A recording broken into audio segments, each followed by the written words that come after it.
Halo semuanya, selamat siang, apa kabar? Selamat datang di channel Rafta Hardiansyah. Kali ini gue bakal ngebahas ya 3 pertandingan yang menurut gue krusial banget di pekan ke-28 BRI Super League kali ini.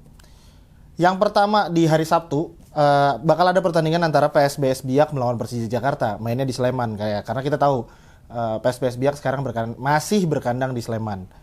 Pertandingan ini adalah pertandingan dua tim yang sekarang tuh lagi kontradiktif banget keadaannya. Ya kita tahu lah Persija kemarin baru aja berhasil menang cukup besar dengan skor 3-0 melawan Persebaya Surabaya.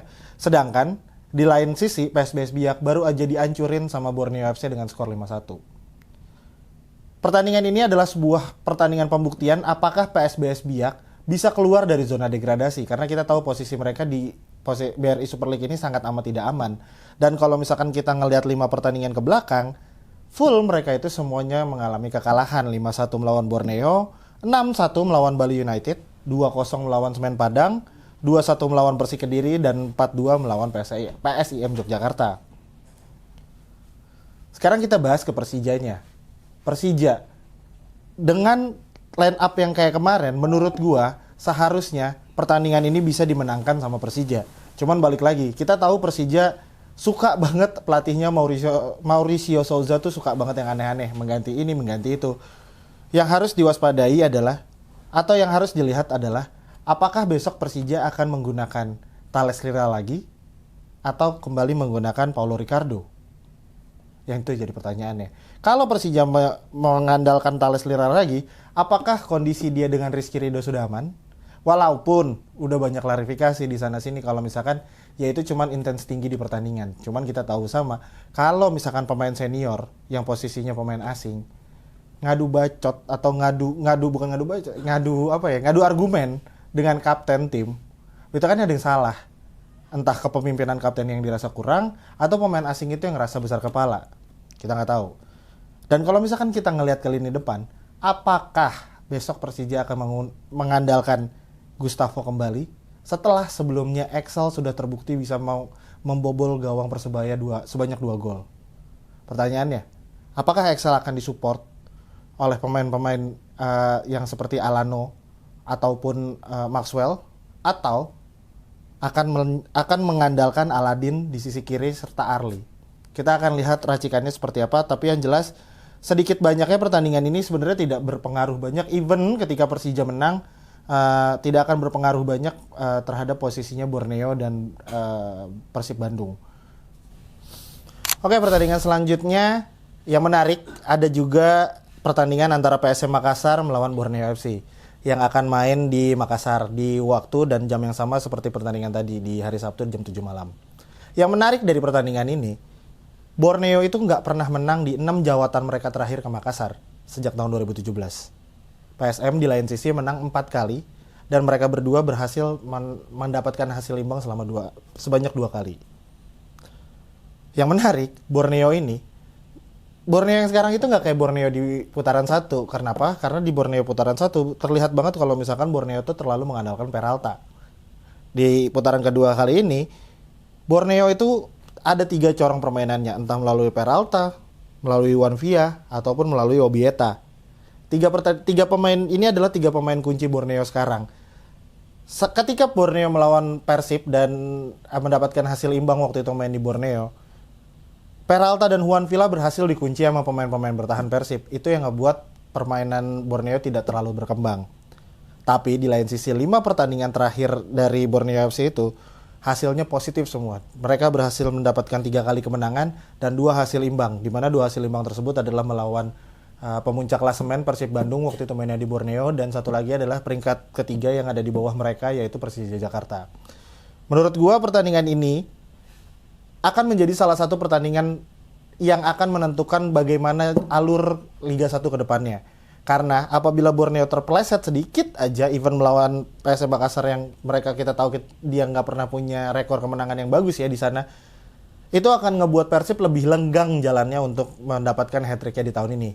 Di lain sisi, Persib Bandung hari Senin akan menghadapi Dewa United, bukan lawan yang gampang. Kenapa? Karena mereka akan bermain tandang di Banten International Stadium. Kita tahulah pemain-pemain kualitas pemain-pemain Dewa itu seperti apa. Bahkan Bojan Hodak pun mengakui. Tapi nih, yang menarik, dari 5 laga terakhir Dewa United, mereka tuh berhasil mendapatkan 2 hasil kemenangan, 2 hasil kekalahan, dan 1 seri. Poin menariknya ada di sini. 2 kekalahan Dewa United tahun ini, dari 5 pertandingan terakhir, itu mereka dapatkan di kandangnya sendiri, di Banten International Stadium. Yaitu melawan Persita dengan skor 0-1, dan melawan Bayangkara dengan skor 0-2. Ini membuktikan konsistensi Dewa walaupun dengan pemain-pemainnya yang kita tahu lah seperti Taisei Marukawa, Jaja, Ivar Jenner, Stefano Lillipali dan lain-lain. Alex Martin itu belum terlalu konsisten atau belum terlalu padu. Entah ego pemain-pemain ini yang terlalu besar atau sebenarnya racikan dari Jan Olde yang memang udah usang. Tapi yang menarik, pertandingan sebelum ini Dewa United berhasil mengalahkan Malut United, sebuah tim besar juga, dengan 2 gol dari Alex Martin. Di lain sisi, Persib Bandung harus menghadapi semua sisa laga ini seperti laga final. Kenapa? Awas kepleset. Karena bedanya tuh cuma 4 poin dengan Borneo, dan Persib masih harus menghadapi lawan-lawan tangguh ke depannya. Salah satunya adalah Dewa United dan Persija nanti. Tapi menariknya nih, Persib datang ke Banten International Stadium dengan modal 13 laga tak terkalahkan. Sebuah rekor yang bagus banget dan mungkin susah banget didapetin sama tim-tim ke depannya. Kenapa? Karena Borneo aja di awal musim kayaknya nggak 13 laga deh. Tulis di komentar ya kalau gue salah ya. Tapi modal berharga 13 laga tak terkalahkan ini, kali ini tuh punya satu lubang yang menurut gue cukup besar, tapi juga bisa diatasi dengan kedalaman skuad Persib. Kenapa? Karena Mat Ricardi saat menghadapi Bali United kemarin kita tahu dia mendapatkan kartu merah.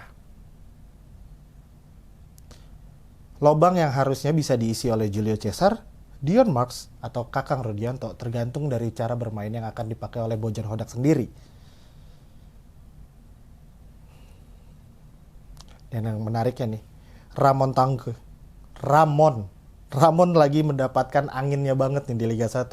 Ditambah kemarin golnya dapat umpan yang indah banget dari Barba. Tapi ada satu dilema kecil. Kenapa? Karena di pertandingan ini dikabarkan kalau Andrew Jung sudah pulih. Sekarang pertanyaannya, Bojan Hodak ingin menampilkan siapa? Andrew Jung yang memang sudah terbukti atau Ramon yang lagi mendapatkan angin? Dua-duanya sama-sama pilihan bagus. Tinggal kita lihat bagaimana mereka berdua bermain dan mendapatkan support seperti apa dari lini keduanya. Karena kita tahu bersama William Barros ketika melawan Bali United itu tidak terlalu terlihat. Kenapa? Karena dia dan Eliano Reinders dipasang oleh Bojan Hodak untuk nempel si Hoppel. Terlihat di pertandingan, karena kita tahu lah Bali tuh akan mengandalkan Hoppel banget. Dan di pertandingan itu Hoppel benar-benar nggak bergerak, makanya Berginho lebih kelihatan banget karena dia menyerang dari sisinya si Ricky Fajrin. Pesan gua sebagai seseorang yang sangat amat suka dengan Liga 1 adalah awas kepleset Persib Bandung.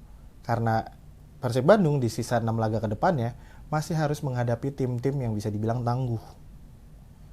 Dan sekali aja Persib kepleset, mungkin Borneo bisa mengambil kesempatan itu. Karena kalau sekarang Persib kepleset lawan Dewa, sisa poinnya hanya akan tinggal 1 atau 3. Kita akan lihat di pertandingan nanti, di pekan ke-28 ini. Terima kasih, dadah.